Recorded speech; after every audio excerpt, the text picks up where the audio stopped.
Maki se transformou em um monstro, mas até mesmo de entrar e sair das barreiras aqui do jogo do abate. Qualquer um outro que tentasse fazer isso simplesmente morreria. Porém, ela, juntamente aqui com o Noritoshi, tem que enfrentar aqui uma maldição extremamente forte. Mas ela descobriria que nada mais é do que um espírito vingativo. Caso aqui o Naoya deve estar se perguntando, pô, Dani, como é que esse carinha aqui se transformou em uma minhoca gigante, um espírito vingativo aqui em Jujutsu Kaisen? Bom, eu vou trazer tudo isso, só que antes, obviamente, vou pedir pra vocês deixarem um like, se inscrever no canal quem não é inscrito. Pra quem quiser ajudar o canal de uma outra maneira, temos aqui o Seja Membro liberado. Mas voltando aqui, como eu disse, Shima explica aqui pro Hakari que basicamente eles vão ter que adiar aqui a terceira missão que eles estavam querendo fazer, que é estabelecer comunicações entre as colônias aqui no jogo do abate. Isso porque a Maki se transformou em um monstro e ela simplesmente pode passar essas barreiras facilmente sem tomar nenhum tipo de dano, tendo assim estabelecendo comunicações aqui entre as colônias e todos os feiticeiros. Então mostrando aqui a Maki, né, entrando em uma das colônias e ela acaba encontrando aqui simplesmente o Noritoshi. Obviamente ele tá diferente, antes eles usavam cabelão, inclusive a própria Maki comenta isso aqui. Eu acho que você está melhor agora, principalmente comparado com aquele seu corte emo que você tinha. Pô, Maki, não precisa humilhar o nosso querido amigo. Ele mete o mesmo pra você, porque ela também tinha um cabelo longo. Pô, vem papo velho, ele sente aqui uma presença extremamente poderosa. Como sempre, quando alguém entra na colônia, o Kogani vem falar, né? Opa, sou o Kogani, o mata-mata, conhecido como migração, e vai explicando. Mostra que quem entrou na barreira é esse espírito vingativo, e ele manda um calado aqui pro Kogani. O Kogani até fica com a boca aberta. Eles observam esse bicho entrando sem entender o que exatamente ele é, porque não parecia ser uma maldição. Quando do nada ele ataca com tudo, sem perder tempo. O Noritoshi fica sem entender porque foi muito rápido, mas assim, do lado dele, ou seja, a Maki foi atingida, varrendo aqui um monte de prédio e construções, porque ele atacou especificamente a Maki. Ela, segurando ele aqui, iria revidar, porém dá um soco no ar. Então é atacado aqui novamente. Ela percebe que a coisa vai ser difícil e que esse bicho é extremamente veloz. Quando ele prende aqui ela contra a parede, simplesmente algo começa a sair de dentro. E essa coisa diz: olá, Maki-chan, nada mais é do que o Naoya com uma cara gigante. Preciso dizer que ela tá aterrorizada vendo esse bicho feio. Entende que se trata aqui do Naoya Zenin, que ela achou que teria matado, e diz que agora se tornou isso. O que é isso exatamente? O que ele realmente se transformou? Então é mostrado aqui uma conversa entre o Noritoshi e o Yoshinobu, o diretor. Eu ouvi dizer que a morte anterior do Itadori foi autoprovocada. O que você deve manter em mente quando matam outro feiticeiro? O Noritoshi diz que sim, ele entende que porque para prevenir aqui, eles se transformam em maldições depois da morte. Devemos matá-los com Jujutsu da Maki. Ela mesmo diz aqui, eu devia ter esperado isso. Não tem energia amaldiçoada, então eu só soquei ele até a morte. Quando ele interrompe, diz aqui, não é isso, Maki. Quem me matou foi sua mãe. Diz aqui que não importa, já que ele só veio aqui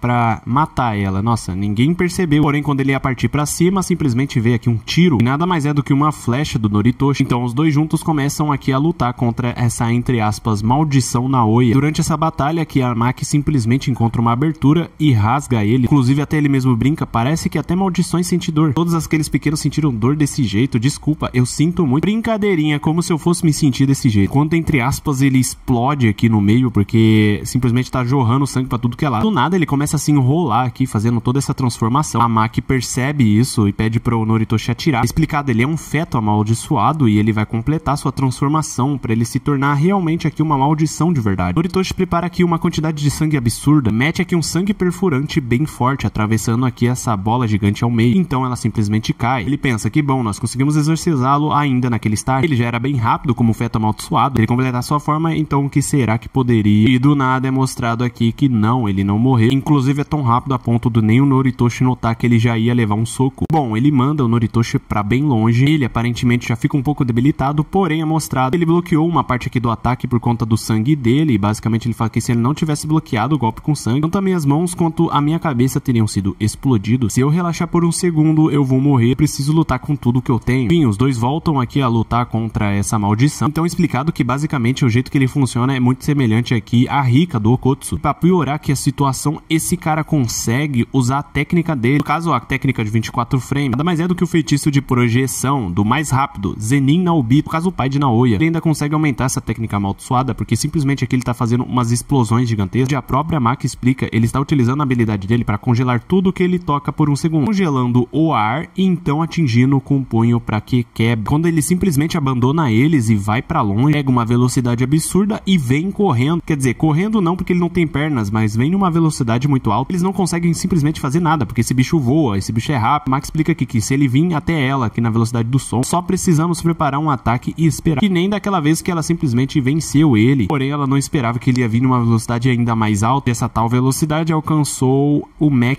3, só cerca aqui de 3.700 km, tipo, nada demais. Simplesmente manda a Maki pro chão, aí fica toda acabada sem reação. Fica a questão se ela poderia sobreviver a tal golpe tão forte. Como ela é a Maki, ela simplesmente se levanta, aproveitando a distração dele, simplesmente sendo flechado aqui pelo Noritoshi, ela mete um chutão aqui nele. Então o Noritoshi também aproveita isso pra partir pra cima, utilizando o sangue perfurante. Ele tá utilizando muito sangue pra isso e pede aqui pra Maki se levantar. Se as coisas continuarem nesse ritmo, os dois iriam morrer e basicamente ela assume que ele com certeza vai. Ela só pede 5 minutos pra ela poder se curar e não morra nesses 5 minutos. Então ele trava aqui uma batalha contra o Naoya, não pra matar ele ou vencer, e simplesmente segurar enquanto a Maki simplesmente sumiu. Basicamente ele fala aqui, ó, a Maki fugiu como se eu não conseguisse mais senti-la. De alguma forma ela é do mesmo jeito que o Toji. Enquanto isso, o Noritoshi analisa e pensa que a velocidade dele é inigualável, a resistência dele é muito maior que aquilo no mínimo, apontando aqui no caso, dizendo que no mínimo é mais resistente do que a Hanami. Então ele leva aqui um ataque muito poderoso, fazendo com que ele perca mais e mais sangue. Aproveita aqui essa perda de sangue dele para simplesmente tapar aqui que uma válvula de admissão da parte aqui dessa maldição Naoya. Quando aqui o Naoya ataca ele novamente, ele simplesmente toma aqui um sangue perfurante no meio da cara, ainda fica bravo e grita que vai ser,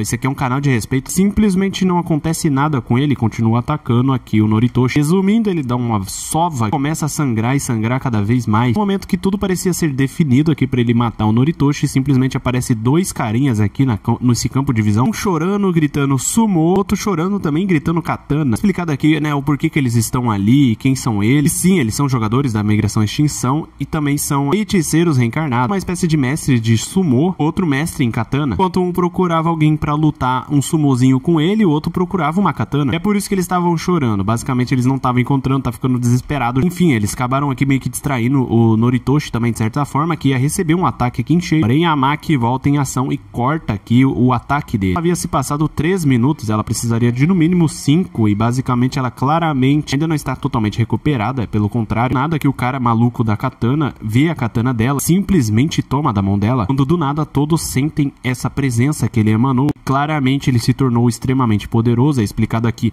o que superou os 4, ou seja, ele se tornou mais forte do que eles. Não foi a energia amaldiçoada, sim o que ele emana quando segura a katana. O Daido, que é o nome desse cara, é a reencarnação de um desconhecido, mas brutalmente incomparável espadachim. Entre os jogadores, ele é um caso especial que somente luta com sua habilidade de espada e não com energia amaldiçoada. Ou seja, ele é um ser humano normal, tecnicamente falando, mas de normal ele não tem nada. Apenas um corte, um golpe aqui que ele deu pra cima aqui do Naoya, ele teve que simplesmente desviar e quase foi acertado, porque simplesmente ia acabar com ele. Também foi mostrado que foi nada mais do que um reflexo, porque ele simplesmente não consegue ver nenhuma maldição e nem espírito. Começa simplesmente a atacar o Naoya sem querer, quando ele diz aqui, garota, tem algo aqui, não tem? É um espírito? Ela até fica assustada, você não consegue ver? Ele simplesmente começa a bater de frente com o Naoya, esse cara é totalmente forte. Ele diz aqui que se você consegue ver os seus arredores, não é a mesma coisa que ver, quando ela fica sem entender muito bem o que ele quis dizer, mas ao mesmo tempo ela entendeu e ela precisava descobrir o que ele quis dizer com essa frase, que muito provavelmente isso era a diferença dela para o Toji. Enquanto aquele cara lutava contra o Naoya, esse daqui, o maluco do sumo, abre aqui uma espécie de domínio simples, convidando aqui a Maki, e ela simplesmente entra porque ele diz que vai explicar a ela o que aquilo lá significava. Realmente, os dois conversam e ele explica pra ela enquanto os dois lutam sumo. Isso tornaria a Maki ainda mais forte, porém, isso aqui vai ser um papo pra um outro vídeo. No caso, a continuação dessa luta, ou melhor dizendo, a parte final dessa luta, a Maki contra o Naoya, só que não só qualquer Maki, simplesmente a Maki renovada, dita aqui como um humano cruel no mesmo nível do Toji Zenin. Ou seja, não esquece aí de ativar as notificações pra vocês receberem aí o vídeo quando eu lançar. Por mais, eu fico até aqui e até a próxima.